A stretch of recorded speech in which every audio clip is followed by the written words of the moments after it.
You woke up this morning, made coffee, checked your phone, and sat in a chair. Nothing threatened you. Nothing chased you. Nothing in your environment wanted you dead. And yet, at some point today, your heart rate spiked for no reason. Your shoulders tensed without warning. You scanned a room you had already decided was safe. Your brain did all of this automatically. You didn't ask it to. You couldn't stop it. And the reason why reaches back further than you can imagine.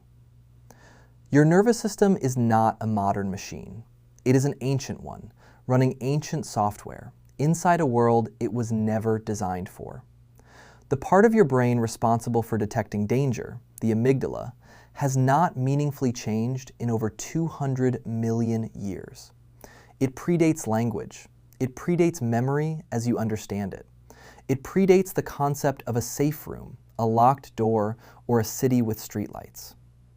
What it was built to do is scan for threats, detect movement in shadows, and respond in milliseconds before the rest of your brain even knows what happened. And it is still doing exactly that, right now. Neuroscientist Joseph Ledoux spent decades mapping what he called the low road of fear processing.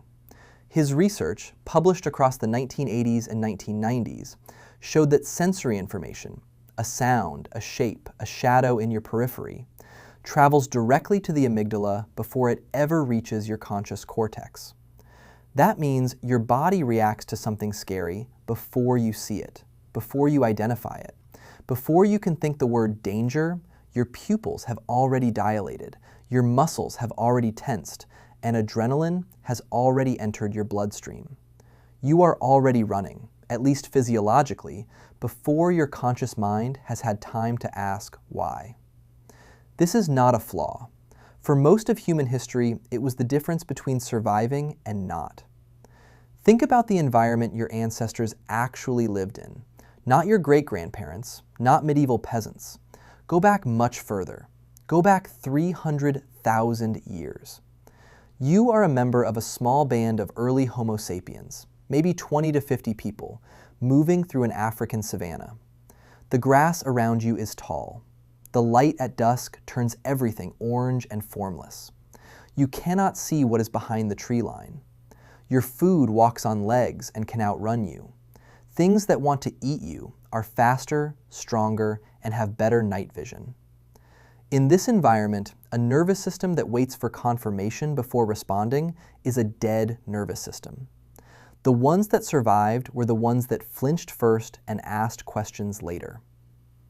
Psychologist Arne Oman at the Karolinska Institute in Stockholm ran a series of experiments that revealed something startling about how your brain categorizes the world.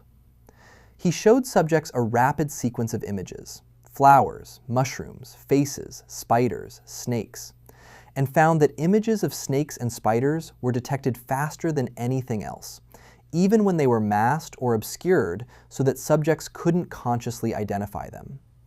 The threat response fired before awareness did. What this suggests is that your brain carries a set of preloaded threat templates, ancestral shortcuts that have been wired in deep below the level of thought. You were born afraid of the right things, not cars, not processed food, not sedentary living, but snakes, spiders, eyes watching you in the dark, sudden loud sounds, heights, the feeling of being followed. These fears emerge in children before they are old enough to have learned them, because they were never meant to be learned. They were inherited. But here is where it gets strange. Here is where the real twist lives. Your brain cannot distinguish between a threat to your body and a threat to your status. It cannot tell the difference between a predator and a public presentation.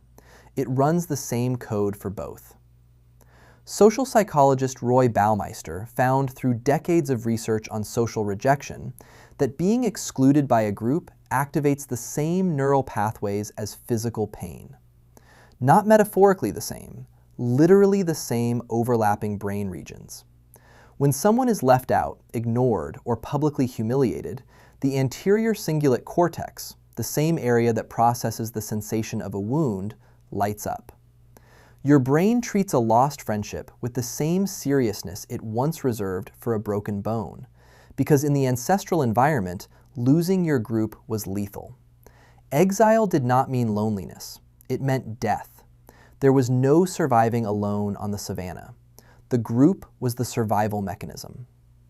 So now consider what happens to you today when someone doesn't respond to your message, when you are left out of a meeting, when you sense tension in a room and cannot identify its source.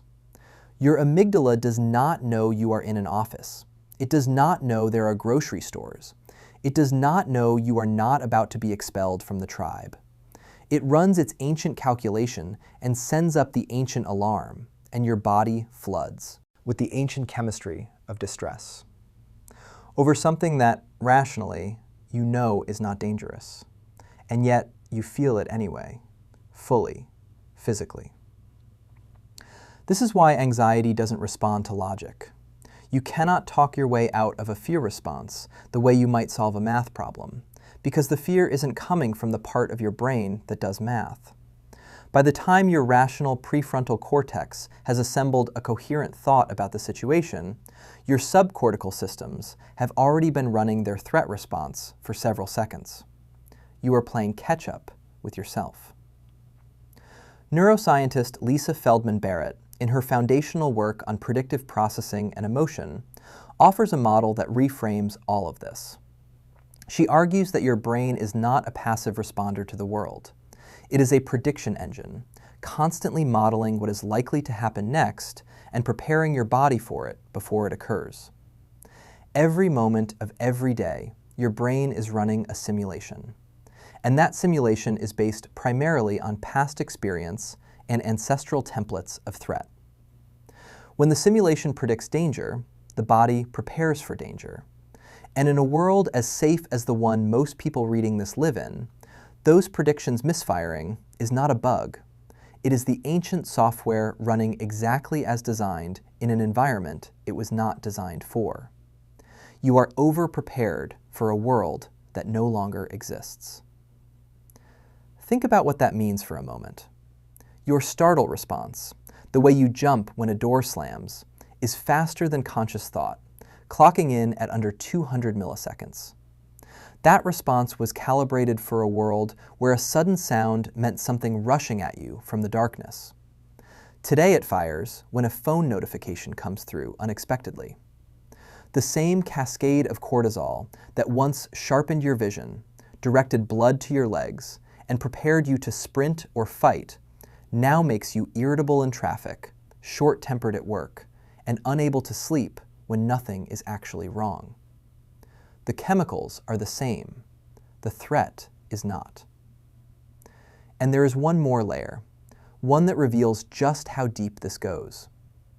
Your brain does not require a real threat to activate the response. It requires only the suggestion of one. This is why horror movies work.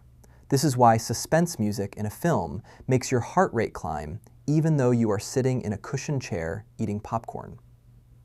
This is why you feel uneasy walking through an empty parking garage, even if you have walked through 100 of them and nothing has ever happened. Your amygdala is not responding to what is there, it is responding to what could be there, to the shape of darkness that matches the shape of a predator, to the silence that preceded ambush for millions of years. It is doing exactly what it was built to do, and it is doing it brilliantly, in a world where its brilliance is mostly irrelevant. The ancient brain kept your ancestors alive long enough for you to exist. Every time it fires, every spike of unearned anxiety, every scan of a room you already know is safe, every inexplicable dread that arrives without a source, that is the echo of a survival machine so effective that it outlasted every catastrophe your lineage ever faced. The woolly mammoth is gone. The saber-toothed cat is gone. The rival band that waited in the tree line is gone. But the system that watched for them, the one that kept your great-great-grandmother alive on a savanna 100,000 years ago, that system is still here, still scanning, still flinching, still yours. So the next time your heart spikes for no reason, the next time you feel watched in an empty room, remember, you are not broken. You are ancient. And the world simply hasn't caught up to your alarm system yet.